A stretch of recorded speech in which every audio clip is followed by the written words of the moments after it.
Hello বন্ধুরা, তো তোমাদের বলেছিলাম যে ওয়েল স্পেন্ডেড পার্ট 2টা নিয়ে আসবো। তো এটাই আমার পার্ট 2। তো আজকে বিকালবেলা ওখান থেকে এসে আবার আমি এখানে গেছিলাম, পরেশনাথ জৈন টেম্পল। এটা মোটামুটি মনে হয় তোমরা সবাই জানো যে খান্না গৈরি বাড়ির কাছে এই মন্দিরটা। আর এটা মন্দির পাড়া বলেও পরিচিতি, কারণ এখানে অনেকগুলো মন্দির একসাথে আছে। তো এটা মেন পরেশনাথ জৈন টেম্পলটা দেখতে পাচ্ছ।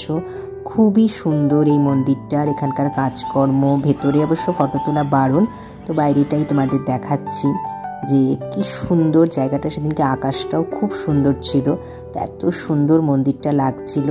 দেখো কি ভালো লাগছে দেখতে।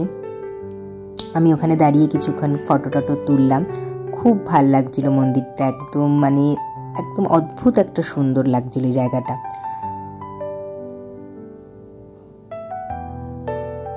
তো ওখান থেকে আবার পাশে একটা মন্দির আছে, যেটা একটু পুরনো পরেশনাথ মন্দিরটা, যেটা সেখানে ওই সময় সন্ধ্যা আরতি হচ্ছিল, এত সুন্দর লাগছিল শুনতে।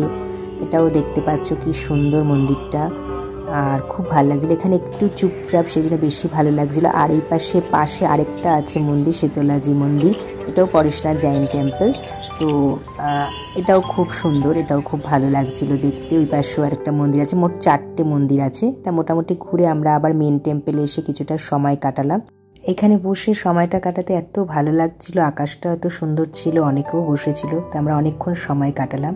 তো এটাই আমার ওয়েল স্পেন্ডের পার্ট 2 ছিল। টাটা, সবাই কমেন্ট করে দিও, সাবস্ক্রাইব করে দিও।